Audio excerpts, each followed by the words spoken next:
Portal web saytının hormatly müşterileri. Bugün Dünya Belli Flo brendinin resmi dilleri berqarar savdo edici merkezinin doğrucu qatında rayatlamada öz xizmatini qodurlab başladı. Biz bolsa şol savdo kodunu rayatlamada ötüşür. Sizin bilen paylaşar, bizden rastlaşmak.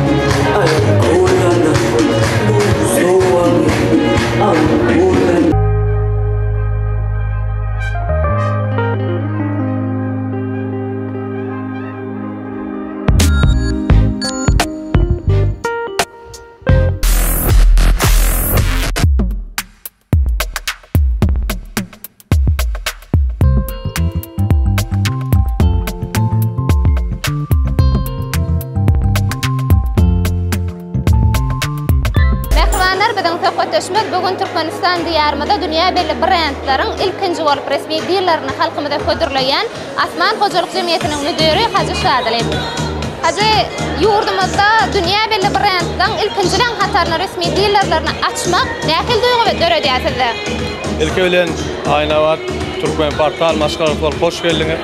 Sizin umuman sizi täze Flo Dünya brend markamızı görmek biz begenleriye hoş geldiniz, tapa getirdiniz. Onun alıyorsunuz acayip duygu. Değilsen Flo Dünya Belli brend.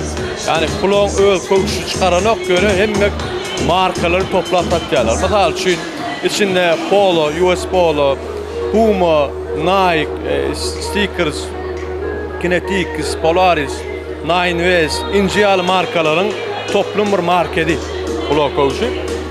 Bunu ayrıca yine bahaların öğren ehliyetleri olmamızı değilsen begenleriye, değilsen araçta deri, aşağı artepedik köküşümüz var. Yani hem ulu yaşlar için hem küçük yaşlar için, masal için bu kaptamızda sport rayonumuz, bärimiz klasiski bu kaptalarımız çağı ve o kaptalarımız ayargılarımız için. Mehmaniyleşler, bugün açılış davarasında Alpbarcı Mergen Anna Muhammedov ve mehmançılıkta. Mergen ağa siz ilk bilene şu an Dünya Belli brendin Türkmenistan'ın ilkinci resmi dillerini açılmağı bilen kutlayat hemen bugün yurdumuzda bakı bir taraflanmadan, halkara bir taraflanmadan 27 yıllık toy veren ya. Bayramı kutlu olsun. Köp sağ olun. Size deyin o vardı olur. Netürümü payitahtımızın yaşayıcılarına hemen mehmanlarına bir taraflık bayramına bir acayip soğuk oldu da Flo Dükkanı dünya brendlerinin meşhur brendlerin bir önümlerini görkediye el yeter bakada ödem tuğulama üniti aks edipdirler bakı bir taraflık bayramımız münasibetli bir hepte elden lazım şu tutun xaraydın 50 ötürüm ardanlaçta diye de hemen 6 ayım qaraşlarına öňünden hiç il tölöwsüz tuğulama bilim näme halk üçün edilýän aladalardan nişan. Saylan ayakkabıňyza şol wada destine sanulgamyň üstü bilen bahasyny müşterilerimize tanış etmek mümkinçiligi hem bar.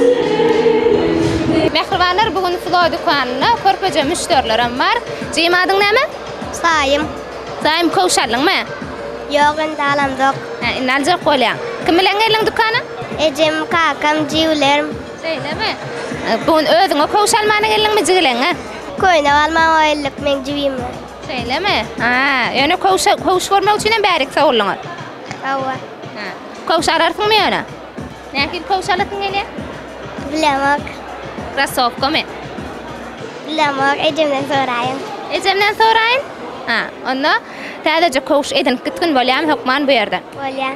Bayramçylyk ruhyna kelin. Qati şun men şun ýatda çypajak gün bolly. Arkadaşlar derdarymyň saýatynda owadan ýurdumyzda bir taraply bayramçylygy ullun toýlanýar. Şol toýun şanyny bolsa bu ähli mehmanlarymyz üçin, müşterilerimiz üçin bir karatawda dinjaş merkeziniň 0-njy gatynda edil liftin düşäýärdiň gowlady gönüňde dünya brendlerine degişip bolan Flo ayakkabı dükkanı açıldı. Berdiysem ulu isyan köküşümüz var.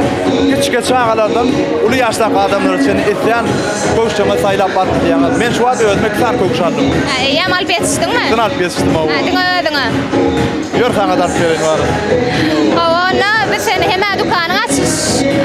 Davarası bilen hemen bayramçılıklarını sürekten kutlayar. Yine toylarda liderleşelim. Çok sağ olun, sen bayramı kutlu olsun.